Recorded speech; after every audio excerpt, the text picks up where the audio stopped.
What's going on, beautiful people? What's going on, beautiful people?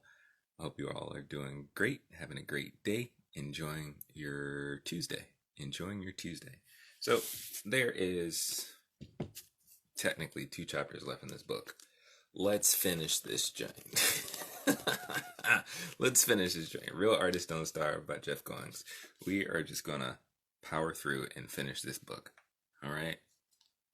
And then, like I mentioned before, uh, I'm going to transition this reading with Jam thing to my Twitch channel, which is twitch.tv/Jamiel Cal-Pin.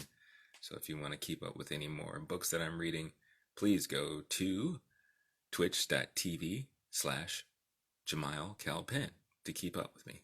And I still don't know what book I'm going to read next, but we'll see. Either way, if you want to hear it, if you want to watch it, you got to go to my Twitch channel. So alright, so let's jump in. We are going to be reading chapter 12 and the conclusion. Because there's other stuff in here. It's like about the author and all that. But we're just going to read the meat. Whenever we're doing these, we're just reading the meat. Okay? Alright, so here we go. And I'm going to try to read before it gets too dark. Because I like the natural light. I don't want to have to use like artificial light. I like the natural light. I think natural light is cool. Okay, here we go. You know what? See how serious I am? I'm taking the jacket off of the book. Taking the jacket off of the book. I actually like books like this anyway. I prefer it this way. But, alright. Here we go. Chapter 12. Make money to make art. The starving artist despises the need for money. The thriving artist makes money to make art. The writer must earn money in order to be able to live and to write. But he must by no means live and write for the purpose of making money. Karl Marx. In late 2015, the apparel company Old Navy released a series of children's t-shirts with young aspiring artists written on them, but then had the word artist crossed out and replaced with president and astronaut. Many took offense and went to the internet to broadcast their discontent. One person on Twitter said, "My high school guidance counselor must have gotten a job at Old Navy because she told me an artist wasn't a career." Old Navy publicly apologized and discontinued the shirts, but the question of whether art is a serious career remains. The admonition to not become an artist and choose a safer path may be politically incorrect, but it is still the way many of us think. In fact, it's an admonition artists often tell themselves, the kind of negative self-talk that has sabotaged entire careers. But is it true that being an astronaut is a safer choice than being an artist? It wasn't for Alan Bean. As a boy, Alan's dream was to become a Navy pilot, a path he followed with discipline, becoming an aeronautical engineer, then going on to flight training to realize his dream. At this point in life, Alan thought to himself, "This is as good as it gets." "I thought I had the best job in the world," he later recalled. But for some reason, it wasn't enough.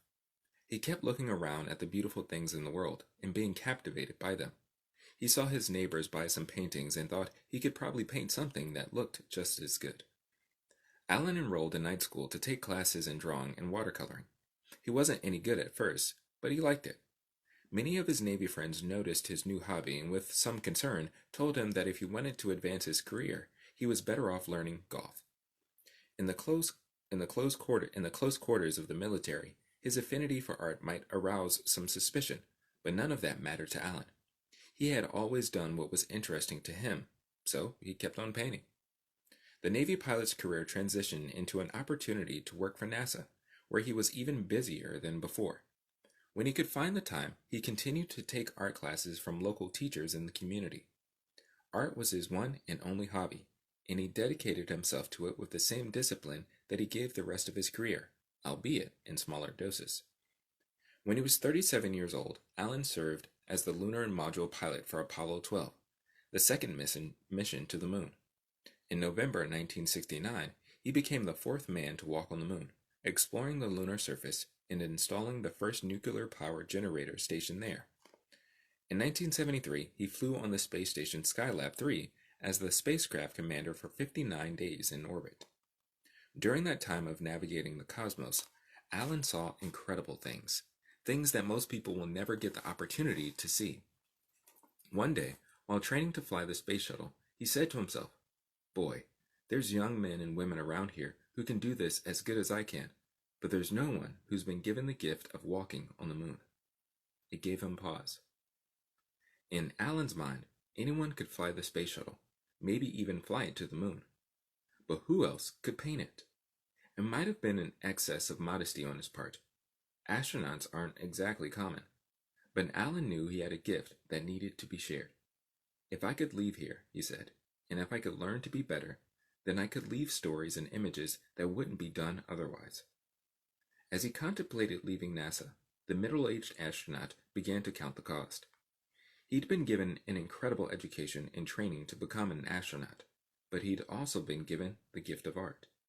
"You know, I got to thinking," he said. "It would be nice if Columbus had taken an artist with him. We'd know a lot more. If Magellan had, that would have been a good thing." Seeing the moon up close and personal, trudging through the dust beneath his feet, these were experiences no other artist could fully express. No one except Alan. And the more he thought about this, the more excited he became. Soon, the choice was obvious. Alan had to paint the moon, and he had to leave NASA to do it. That's how Alan Bean became the first astronaut artist and the only person in history to paint the moon from first-hand experience. Doing your duty. When he left NASA in 1981 to paint full-time, the reaction from Alan's friends was mixed. About half thought it was a good idea, he said. The other thought I was having a midlife crisis, and they'd say things to me like, "Well, look, Alan, you've got millions and millions of dollars worth of training that other people don't have. You think this is a good way to put it to use?" I'd been given this gift, all this training, all this knowledge that I had. It was unusual. But he had considered that already, and this was more than some creative whim. "I'm a guy who has done his duty his whole life," Alan said. "And so I said, this is what I should be doing, because they won't miss me here. And if I don't do this, then a lot of these images and a lot of the stories that I captured will be forgotten." Typically, we don't think of art as a duty. If anything, it's an indulgence, certainly not a serious career choice as the Old Navy commercial suggested. But is this true? The urge to be creative is one thing, but the call to be an artist is something else. Clearly, Alan Bean considers his work to be the latter. When he finally did resign at 50 years old, Alan was not merely chasing a passion, he was answering a calling. "I didn't leave my job as an astronaut because I had this creative urge," he told me, his Texas drawl coming through the phone connection. I don't have a Texas drawl. I'm not good at that. "I left because I felt it was my duty to do these paintings to celebrate this great event I was blessed to be a part of." So, here Alan was with this responsibility to paint the moon, something only he could do, and as he began, he realized something. He wasn't that good. "I took my work down and compared it to what was in the galleries and what was in the museums," he said, "and I could see that I wasn't anywhere near there, and I never would be, probably as good as what you see. But I could get better, and maybe I could get competitive, because if I was going to devote my life to it, I somehow had to make a living doing it." He devoted his life to painting, and for more than 3 decades, his art has allowed him more than enough to live. Today, Alan Bean's artwork is featured in galleries all over the United States, with his paintings selling for tens of thousands of dollars apiece, sometimes more. An original called First Men, Neil Armstrong, a 40 by 30 inch textured acrylic, recently sold for $228,600. He did his duty, and he did it well. But the money was never the point, Alan. For this astronaut artist, his work is a duty, and to do that duty well, he needs to make a living. He makes money so that he can make art, not the other way around.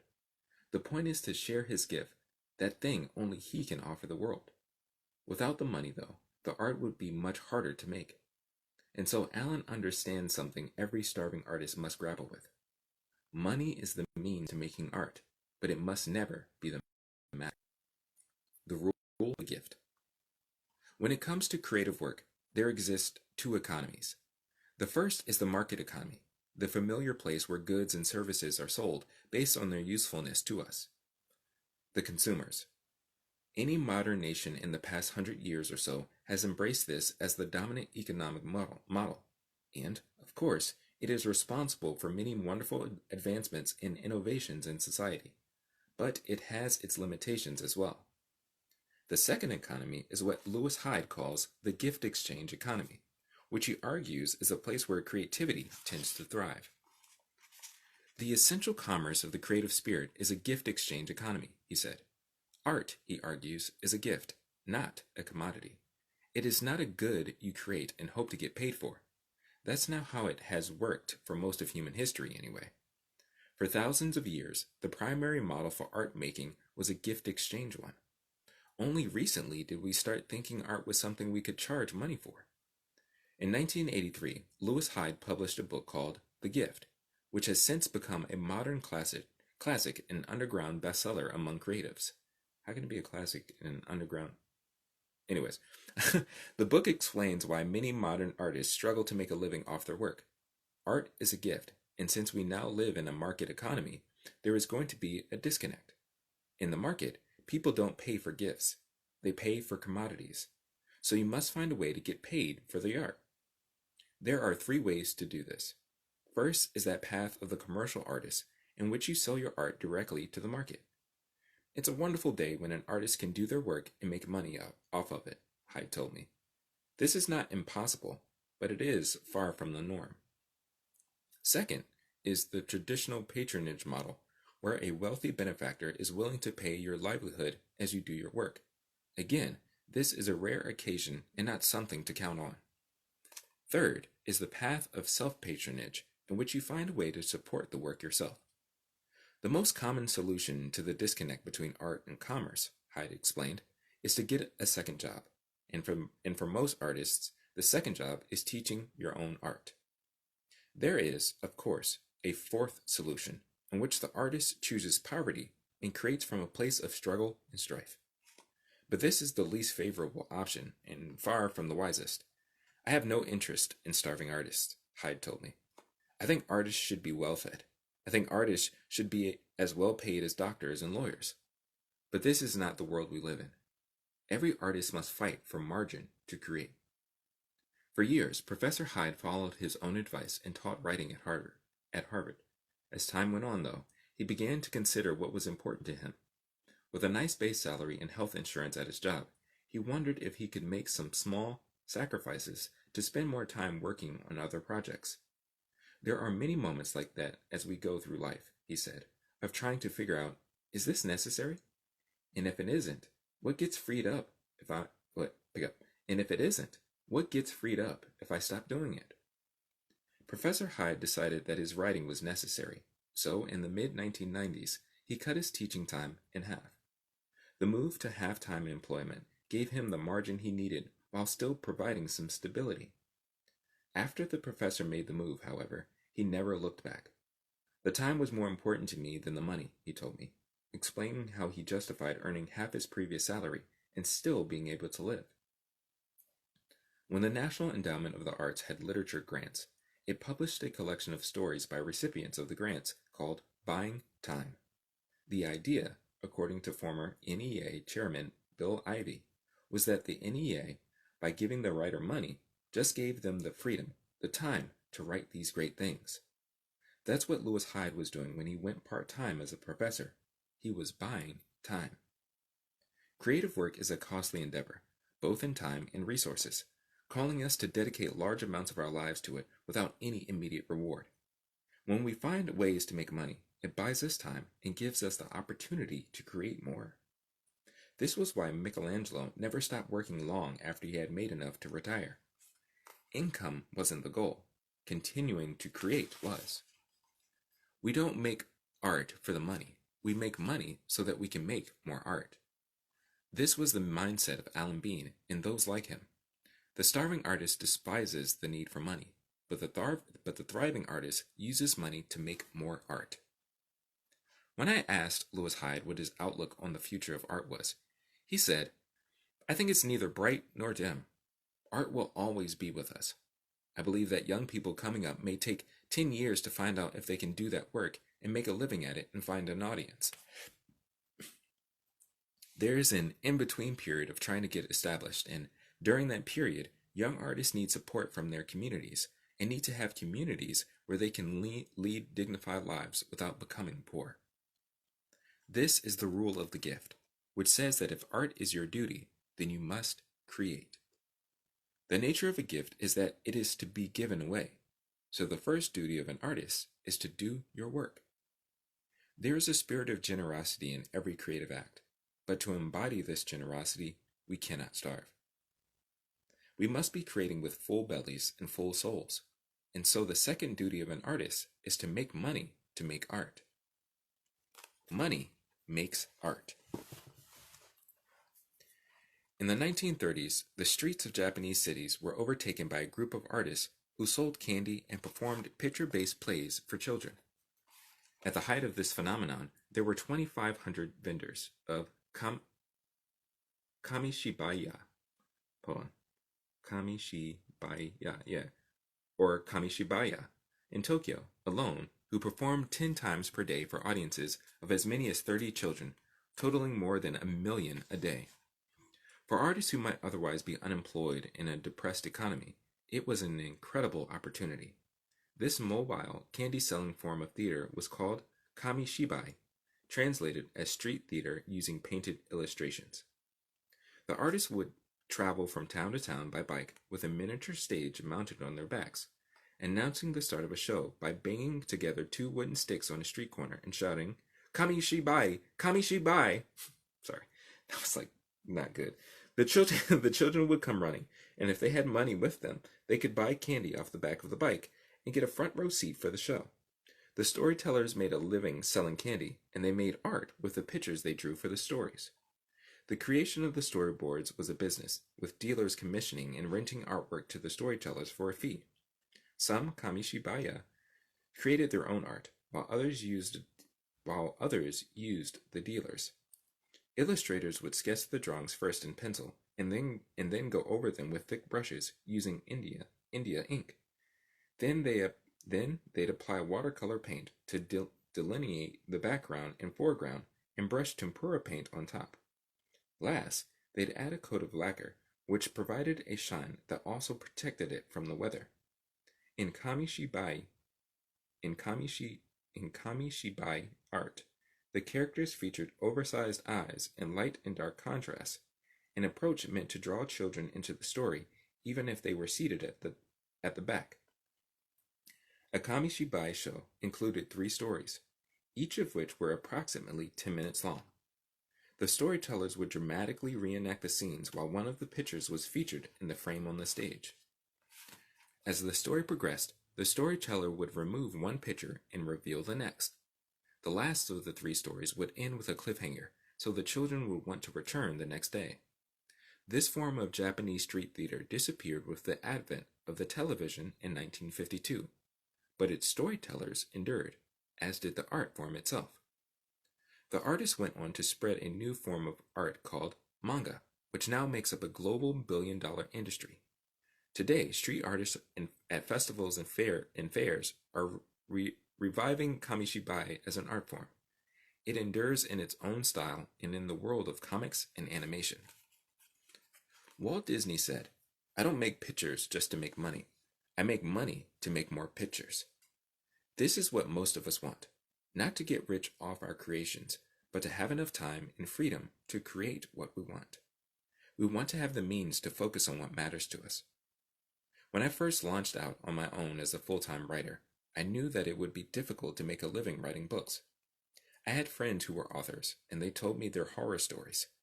To make ends meet, I started teaching my craft, as Lewis Hyde said, and what I ended up with was an online business that gave me the freedom and flexibility I needed to write without any pressure to compromise my values for a paycheck. And to this day, this is a model I cling to. Your art can help you build the kind of life you want, and you don't need to deliver pizzas to do it. For the Kamishibaya, the candy sales made the art possible. Without the money, there would have been no art and no audience. The business made the creative side possible. Not to mention, It launched an entirely new genre that continues today. Use what you have. When Alan Bean began painting for a living, he had an idea to use the tools from his time on the moon in his art, to repurpose the ordinary, everyday tools from his day job and use them in his creations. I use the same materials that other artists have used forever: ends of brushes, fingers, palette knives, you name it. And one day I said, why am I doing this earth technique? I've got the hammer I used on the moon. I've got the quarter 2-bit I drove into the surface. I've got these training moon boots over here. I could make texture using my moon boots, my hammer, and my core 2-bit, and it would be space related. Sorry, I'm trying this accent. Or this dialect, I guess. It's not really an accent. Anyways, in today, I guess it would be an accent. Anyways, in today, these techniques are what make Alan Bean's painting so valuable. People love it, he said. I love it. What he found was a way to do his duty, to paint the moon, and get paid to do it well. Did he do this by simply creating his art and hoping to get paid? Not at all. He danced with the market, meeting the needs of his customers, while at the same time satisfying his own sense of what's right. You know, he went on, back long ago when I was on the moon down 2 meters, I was supposed to throw the little bit away and put a cap on so the dirt wouldn't fall out on the way home. But for some reason, I put it in my pocket. That little tool has become one of his instruments for making art. The paintings are unique, a blend of painting and sculpture that is impossible to replicate. He uses tools from the historic moon landing, including a NASA shovel and his own moon boots to add texture. Early in his career, Alan started adding moon dust from his astronaut suit to make his works even more original, a move he admits was great for marketing. I'd get the texture on there, he explained, and it looked good to me. I think, boy, these moon boots look good. Those hammer marks look good. That idea of texture, in my opinion, is one of the best ideas I've ever had in art, because it's so different than anybody else's stuff. Alan didn't try to play by the old rules of an antiquated system that would reject him. He made his own rules, borrowing from what was around him. He followed the rules of the thriving artist, embracing his own misfit identity and using tenacity to guide him toward success, and he found a way. There's always a way for the person who is tenacious enough to find one. You just have to search for one and diligently treat your art as more than a frill, as a duty. You must give away your gift to the world, neither settling for what is expected of you, nor starving for your art, but always pushing the boundaries of what is possible. Yes, you must make money to make art, but don't give income too much importance. Just give it its proper place. We need money to keep the lights on and buy supplies, but it's not everything. As novelist Stephen Pressfield wrote, money exists in my world to buy me another season. Every season you create instead of scramble to find work is a win, and with time, those seasons add up. The more money you have, the more time you have, and the more time you have, the more art you can make. In our world today, the opportunities to do creative work that both pays the bills and gets noticed are unprecedented. With access to tools and technology we've never had, this is truly the best time to be an artist. To ignore this opportunity is to do a disservice to the work of those who came before us and paved the way. As long as we leverage these tools in ways that do not compromise our character, we honor their legacy and join them in ushering in a new renaissance. Conclusion. Join the new renaissance. Against the ruin of the world, there is only one defense: the creative act. Kenneth. In 1909, the Italian artist Amedeo Modigliani Amedeo Modigliani is said to have exhibited some sculptures in the charming Tuscan city of these names, man, are killing me. Tuscan city of Livorno, located on the northwestern coast of the peninsula. According to local legend, citizens of the seaside town criticized the statues, claiming they were so bad that the artist should throw them into the Medici canal. As the story goes, that's just what he did. 76 years later, on the 100th anniversary of Modigliani's birth, the city of Livorno was preparing for an exhibition to celebrate the artist's work. The hope was that the exhibition would attract tourists and boost the local economy.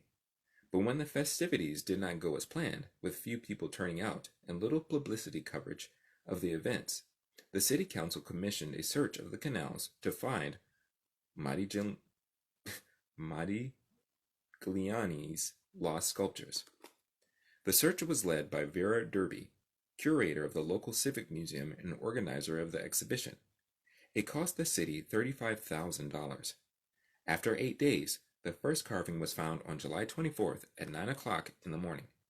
8 hours later, a second granite bust was discovered at the bottom of the canal. On August 9th, a third was collected, this one slightly smaller than the others. All three busts match Modigliani's unique style. Derby wept when she saw them. After 100 years, the city of Livorno had finally found their legendary lost statues. When this happened in 1984, the art community was thrown into an uproar. Such a discovery attracted both critics and connoisseurs, all curious to see if the busts were authentic. One critic named Cesare Brandy said it was a very important find, and certainly Modigliani's. The director of the French Academy in Rome called them a resurrection. The curator of the Modern Art Gallery of Rome declared the works were unquestionably original.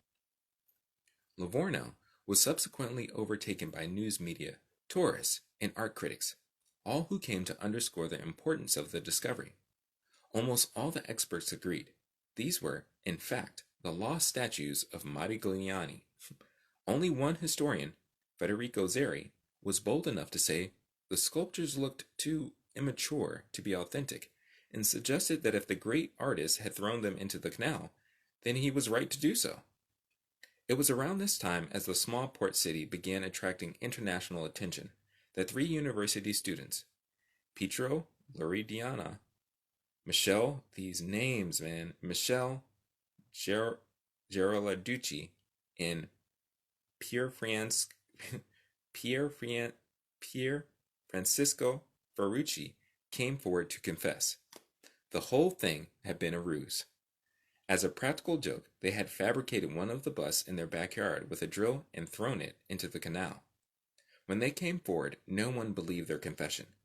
The students provided pictures of the prank to prove their story. The project took about 2 hours from start to finish, and they had documented the whole process. Even then, there were those who had continued to doubt their claims. On national television, the three students demonstrated with a Black & Decker drill exactly how they carved the statues. Another local artist named Angelo Fraglia came forward to claim authorship of the other two heads. Some still insisted the works were authentic, citing numerous scientific tests that had proven the legitimacy of the busts. Many professional art critics had staked their professional reputations on the authenticity of these statues, and now a few college students were making them look like fools. 6 weeks after the fact, the town of Livorno finally accepted the truth. If Modigliani did throw his rejected statue heads into the canal, they remain undiscovered. A beautiful lie. The story of the fake Modiglianis illustrates an important human trait. Often, in spite of the evidence, we are more comfortable with tradition than truth. Today, those fake heads of Livorno are celebrated not as lost works of art, but as part of the city's cultural heritage. That's how bad it is, said Rab Hatfield, the professor who helped discover the reality of Michelangelo's wealth.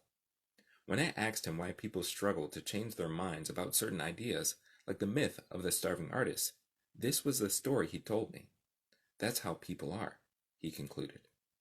We often live out the stories we have been told, sometimes without questioning the truthfulness of them. I am convinced that the three sculptures attributed to Modigliani are all false, just like the ones the boys executed today, said art critic Mario Spagbol, respectable in regard to the prank performed in Livorno, I consider their sculpture today obviously false, but also the most beautiful. False, but beautiful. Perhaps the same can be said for the story of the starving artist. Excuse me. We are used to seeing artists struggle and suffer for their art. This may be an attractive story if for no other reason than it is the most familiar. After all, we have heard this narrative told over and over again. Because it is familiar, we may be tempted to accept it. People hang on to things that they're accustomed to, Professor Hatfield told me. Sometimes it's easier to believe a beautiful lie than a difficult truth. But not always. As we have seen in this book, throughout history there have always been daring individuals who were unwilling to accept the false depiction of an artist as poor and suffering. Instead, they chose a different route, the path of the thriving artist. And when we compare the myth of the starving artist to the model of Michelangelo, we are faced with an entirely new paradigm. You don't have to starve. Today there is a new renaissance changing everything we thought we knew about creative work. One that is turning starving artists into thriving artists, and all we have to do is embrace it. We can, in fact, create work that matters and earn a living doing so. We can share our gift with the world without having to suffer for it. And the sooner we acknowledge this opportunity, the sooner we can get on with doing our work. A difficult truth. In the same way, Livorno didn't believe their treasured piece of art was a fake, the world may be slow to accept the new truth that real artists don't starve. It's difficult to change an entire society's perspective overnight, but there is one mind you can change today, and that's your own. This was the challenge Michelangelo faced in his own time. In the Renaissance, artists were not aristocrats as Michelangelo hoped to become, but he was committed to not only making a living but earning the respect of his peers. It was not easy, but in the end, he changed the game for artists. How did he do this? First, he mastered his mindset. When many artists were opening shops to train apprentices, he resisted such temptations to conform. He knew that to make a name for himself, he would have to be different, and before he accepted differently, he would have to think differently. And before he acted differently, he would have to think differently. He befriended those in power so he didn't have to beg for scraps. He became an apprentice. Then he mastered the market, plugging into a web of influential relationships that included popes, kings, and patrons who helped his work thrive. Building this network ensured he'd never starve. Finally, he mastered his money, earning 10 times what an average artist made by charging what he was worth. He invested in land and property, which secured his position as an aristocrat. Only the wealthy owned property. But long after he had more than enough money, he kept creating, living twice as long as the average person and creating an unforgettable legacy. He made money to make more art. Few artists have achieved as much as Michelangelo, wrote William Wallace. Few so completely embody the notion of artistic genius. More than any of his contemporaries, he significantly raised the stature of his profession, from craftsman to genius, from artisan to gentleman. He demanded respect from his patrons, and he earned prestige as an artist. The era of the superstar artist was dawning. The age of the starving artist is over. The era of the thriving artist is upon us. It's time to let go of our assumptions about artists and embrace the new renaissance. It's time to believe creative work is worth its reward. It's time to thrive. The point is not to make a fortune or become famous, but to do the work. We are all looking for a way to share our gifts with the world without worrying about making a living. That means more than getting paid once for our creations. It means building a life that allows us to keep creating. To do this, we have to leave behind our notions that artists must suffer. The Picassos, the Twyla Tharps of the world didn't do this. They discarded the myth of the starving artist, choosing instead to embrace a new paradigm. We must follow in their footsteps, accepting the importance of networks and relationships in creative work. We must seek patrons and join our scenes if we want to thrive. We must not only make art, but we must also make money. That is the point, to keep making things. The success is the means, and the end is not having to quit. You don't have to be rich to do that, but you can't starve. That's not how your best work is going to be made. In this book, we've explored how a new renaissance is not only possible, it's here. We only need to recognize it. If our work is going to thrive, we need to embrace the new rules of what it means to be an artist. Like Adrian Cardenas, we must reimagine what we think is possible for a creative career. We must become apprentices, as Tia Link did, humbling ourselves so that we can eventually become masters. We must be wary of our stubbornness and use our grit to conquer the challenges we face. We must win over patrons and build networks and learn the discipline of charging for our work. Like Stephanie Halligan, we must not be afraid to share our work. We must steal from our influences, as Jim Henson did, and make money to make art. These thriving artists offer a challenge to our own bodies of work. Will we embrace these new rules or reject them? Not long ago, we embraced the story of the starving artist as fact, but today we have a better story. Real artists don't starve. Now we can join a growing group of creatives who are ushering in a new creative age. We can become thriving artists, not amateurs who dream of making it someday, but true professionals. Whether your craft is cabinet making, painting, or business, the world needs your work. But now you have a choice. You can go the way of the tired, frustrated artist who struggles to keep creating. Or you can embrace an important but challenging truth that just might set you free from such thinking. You don't have to starve. You can thrive. The world is waiting for you to create your best work. Please don't let us down. Yay! So that is the end of the book. There are like acknowledgments and all that other stuff, references, citations, so on and so forth. But that concludes... putting the cover back on. That concludes Real Artists Don't Starve by Jeff Goins. Here we go. Real Artists Don't Starve by Jeff Goins. Thank you all for joining me and journeying with me with this Reading with Jam. Making our way through this book. I really enjoyed this book. I've known about this book for a while, actually. Actually follow Jeff Goins on various social media platforms and all that stuff. And so I've heard him talk about the book a lot. But I got this book. I can't remember if I got 2 copies or if I just got 1, but I definitely got a copy to give to Alicia. And so she read it first. She read it before me. So like all the highlights and stuff that are in the book. Let me see if I can show you an example. Like all this stuff. Those are her highlights. But yeah, like I knew about the book. I've heard Jeff Goins talk about the book and a lot of the points in the book, but I've never read the book myself. So I definitely think it's a good book for anybody. Again, it doesn't have to be just for artists. It can be for entrepreneurs. It can be for stay-at-home parents. It can be for anybody. Like you can take a lot of the principles in here and apply them to your life. Like for example, the practicing in public.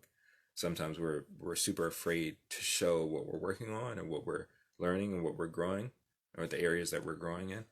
But, people find out things about you by you being willing to share. So, for example, if you're a cook, or if you like to cook, people won't know that unless you offer to cook for them. Or say there's like a potluck or a cookout or something and you bring food for people to find out, oh wow, this person actually can really cook very well. They're chef material. Won't know unless you practice in public.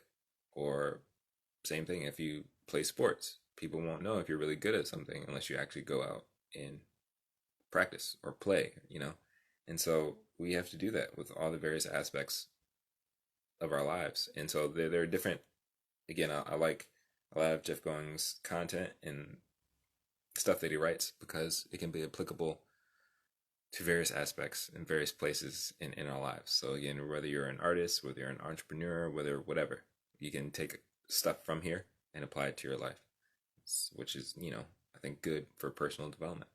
But yes, Real Artists Don't Starve by Jeff Goins. Definitely a book I would recommend. If you've been following me, you technically read it already. But if you want to go back and read it yourself and maybe highlight, make your own notes, please do so. Again, I will put a link in my bio, part of my link tree. It's going to say Reading with Jam, and it's going to have a list of all the books that I'll be reading, or the books that I cover with this Reading with Jam, practicing in public thing. Again, thank you all for following me on this little journey. Like I mentioned earlier, I will be transitioning from here to Twitch to do the Reading with Jam, because again, I think it provides better user experience for those who are watching and reading along with me, because sometimes you don't read as slow as me, so you might be like, all right, speed that joint up, or you want to skip around or get to a certain place. I know Instagram doesn't give you all those capabilities. But thank you all. I really, really appreciate it. If you do want to continue to follow me and keep up with me while I do this Reading with Jam stuff, go to twitch.tv/Jamiel Cal-Pin. And if you want to stick around for the other stuff that I create, I'm planning on doing more Do Make Something content, where I'm trying to encourage Black men to stop being mediocre and become their best selves and be excellent. And my focus, or the way that we do that, the way that I want us to do that, because again, I'm not an expert, but I do believe we can work together to get there. As Black men, we can work together to be better for ourselves and for our communities. And we do that by managing our mental health. And I think we can, one of the main tools that helps me manage my mental health is creativity and art and having emotional release valves. Like, I actually just released a podcast episode today talking about 3 simple emotional release valves that you can use to help manage your emotions and manage your mental health. So definitely go check that out. You can find it on Apple Podcasts, Google Podcasts, Spotify, wherever. But yeah, so I will be sharing more content for that, trying to encourage and help Black men to start thinking differently, because that's where I believe it starts, with our mental health. And mental health is broader than just dealing with depression, anxiety, or other mental illnesses. I think it deals with our overall mental health. And for your mind and your thoughts to be in a good place, or for your mind to be in a good place, to be healthy, you need to have good thoughts, because your thoughts impact what you believe, and your beliefs impact the way you behave. So if we have good mental health with good thoughts, good beliefs, then we can have better behavior for ourselves and for our community. And so the pillars that and the method that we're going along dealing with that is we're making something for ourselves. So we're doing creative work, or using creativity to help manage and process our emotions and our mental state. Because oftentimes we're carrying stuff in our head, and we pour it out on other people who are unsuspecting that we're angry or that we're sad or whatever. And so we need to work on being able to communicate those things and share those things. And it starts by us having an emotional release valve and using creativity to express ourselves and to help manage those thoughts, to help manage our mental health and our emotional well-being. So do make something for yourself. Do make something of yourself. So that's working on, again, changing our thoughts, changing our beliefs, and doing that personal development work and that internal work, so that we become excellent, so that we become beneficial men to those around us. And then lastly, do make something for glory and for good. And so it starts with you, and then it moves outward.